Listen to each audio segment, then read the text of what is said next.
Hello, kindergarten. Today I am going to read the story of Jack and the Beanstalk. Now, boys and girls, this story is a tall tale, and that means it's a story that can be told many ways and with different characters, and maybe a different chain of events happens. But the most important thing to remember about Jack and the Beanstalk is it's just a made-up story. So this story is fiction. So let's hear what happens in this story about Jack and the Beanstalk. There once was a boy named Jack, and he lived with his mother and their cow, Milky White. All they had to live on was the milk that they got from Milky White. But one morning, Milky White stopped giving milk, and they didn't know what to do. "Cheer up, Mother. I'll go and get some work somewhere," said Jack. "We've tried that before, Jack, and nobody would take you. We must sell Milky White, and with the money, start shop or something." So here's Jack and his mother and Milky White. Okay, and they don't know what to do because Milky White stopped giving milk. On his way to the market, Jack met a funny man. "Well, good morning, Jack," said he. "Good morning to you," said Jack, and wondered how the man knew his name. "Can you tell me how many beans makes 5, said the man. "2 in each hand and 1 in my mouth," said Jack, sharp as a needle. "Right," said the man. "And as you are such a bright boy, I don't mind doing a swap with you." A swap, boys and girls, is an exchange. "I will swap you your cow for these magical beans." "Go along," said Jack. "Ah, but these are magical beans," said the man. "If you plant them tonight, by morning they will grow right up to the sky." "Really?" said Jack. "Yes, and if it doesn't turn out to be true, you can have your cow back."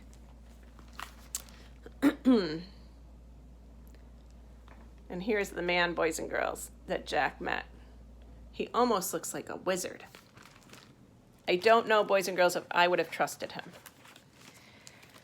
"Back already, Jack?" said his mother. "Tell me, how much did you get for Milky White?"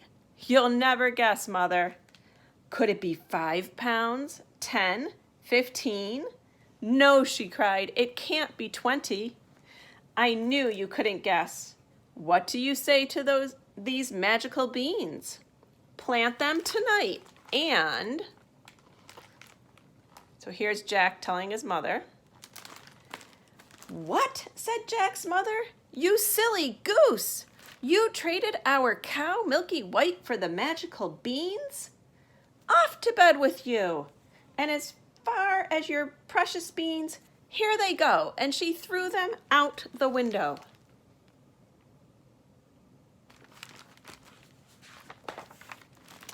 So Jack went upstairs to his little room in the attic, and sad and sorry he was, to be sure, as much for his mother's sake as for the loss of his supper.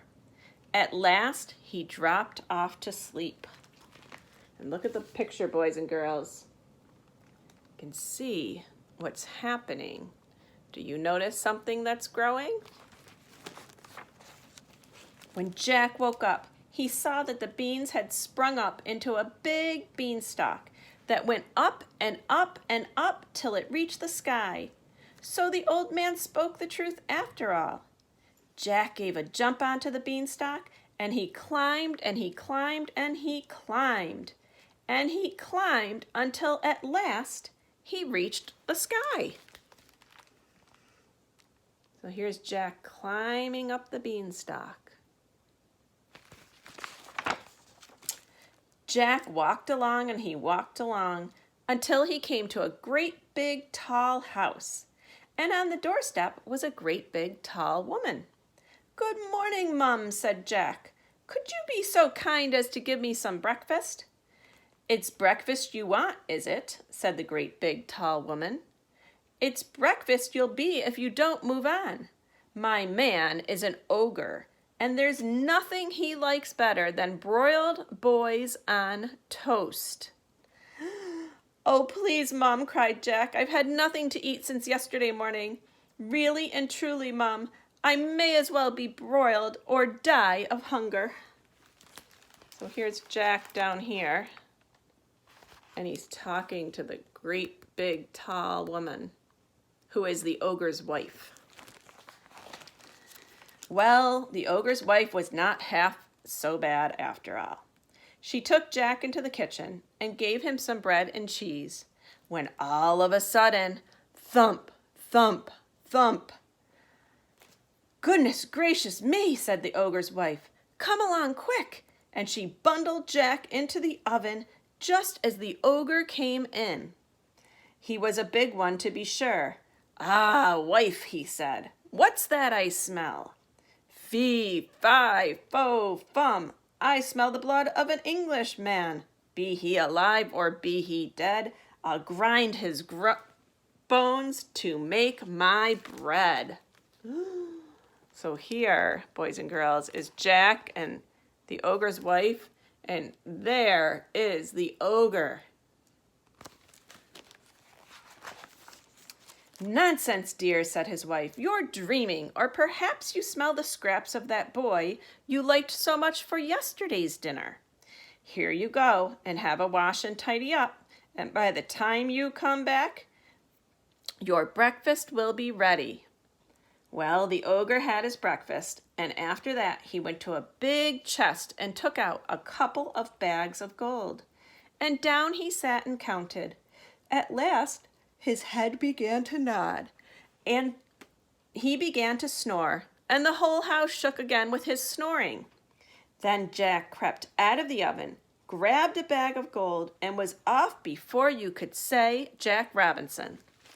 So here's the ogre looking for the boy, and here's the ogre falling asleep, and here's Jack taking the bag of gold. When Jack came to the beanstalk, he threw down the gold, which of course fell into his mother's garden. Then Jack climbed down. "Well, mother," he said, "wasn't I right about the beans? They really are magical, you see." So they lived off the bag of gold for some time, but at last they came to the end of it, and Jack made up his mind to try his luck once more to climb to the top of the beanstalk. And here's Jack's mother with the gold falling down upon her. And here's Jack and his mother. And boys and girls, you'll notice in the materials you just got, you should have gotten a piece of the gold that Jack shared with you in your bag of beans. One fine morning, he rose up early and jumped onto the beanstalk and climbed and walked till at last he came to the great big tall house. There, sure enough, standing on the doorstep was the great big tall woman. "Go away, my boy," said the big tall woman, "or else my man will eat you for breakfast." "But aren't you the youngster who came here once before? Do you know that that very day my man missed one of his bags of gold?" "That's strange, Mum," said Jack. "I dare say I could tell you something about that, but I'm so hungry I can't speak till I've had something to eat." Well, the big tall woman was so curious that she took him in again. So boys and girls, Jack tricked the ogre's wife into giving him some more breakfast. And he was pretending he knew nothing about the gold. All happened as it did before. Thump, thump, thump. They heard the ogre's footsteps, and his wife hid Jack away in the oven. Fee, fi, fo, fum. After breakfast, the ogre said, "Wife, bring me the hen that lay the golden eggs." So she brought it, and the ogre said, "Lay," and it laid an egg all of gold. Soon the ogre began to nod his head and to snore till the house shook. Then Jack tiptoed out of the oven, nabbed the golden hen, and off he ran. Oh boy, boys and girls. So now Jack took the hen.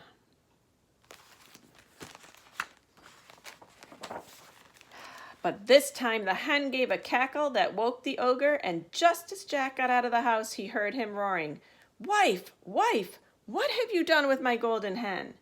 When Jack got home, he showed his mother the wonderful hen and said, "Lay," to it, and the golden egg and it laid a golden egg every time he said it. Well, it wasn't very long before Jack decided once again to try his luck there at the top of the beanstalk. So here's the golden hen laying the golden eggs. I think Jack's pretty crazy for going up the third time. Let's see what happens. This time, he knew better than to go straight to the ogre's house. When the big, tall woman came out with a pail, he crept into the house and got into the bread box. He hadn't been there long when he heard thump, thump, thump. Fee, fi, fo, fum, I smell the blood of an Englishman. I smell him, wife, I smell him. Do you, my dearie? Said the ogre's wife. Well, if it's that little boy that stole your gold and the hen, then he's sure to have gotten into the oven. So, boys and girls, I don't think the ogre's wife is helping Jack anymore because she told the ogre, I think he's in the oven. They both rushed to the oven, but Jack wasn't there. And the ogre's wife said, there you are again with your fee-fi-fo-fum.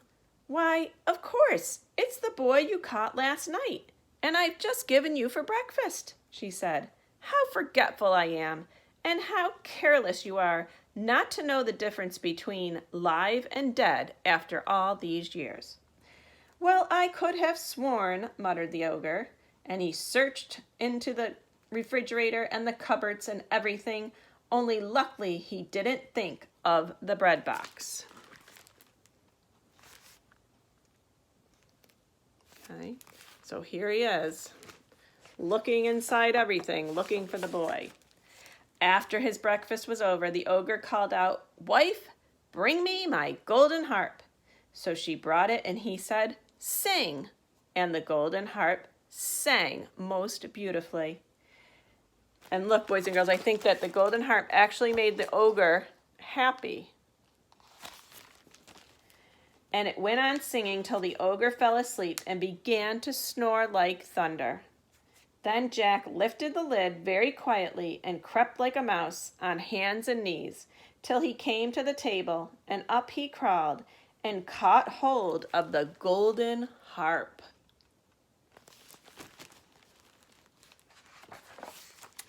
But the harp called out, Master, Master! And the ogre woke up. Oh, boys and girls, he looks pretty mad, doesn't he? Look at that ogre's face. Jack ran as fast as he could, and the ogre came rushing after. When the ogre saw Jack climbing down for dear life, he swung himself onto the beanstalk, which shook with his weight. Down climbed Jack, and after him climbed the ogre. Jack called out, Mother, Mother, bring me an axe. So here's the ogre chasing after Jack and going down the beanstalk. Jack's mother rushed out with the axe in her hand, and Jack gave a chop at the beanstalk, cutting it in two.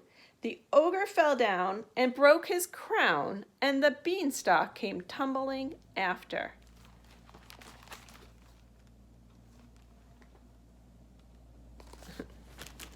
Does that sound like a nursery rhyme, boys and girls, that you might know about Jack and Jill? Well, with showing the golden harp and selling the golden eggs, Jack and his mother became very rich. And Jack married a great princess, and they all lived happily ever after. Boys and girls, I hope you enjoyed the story today, and I hope that you take the magic beans that we sent you, and you can plant them in a cup with some soil and let them grow, or you could plant them in your yard, but I hope it grows a big beanstalk for you. Have a great day.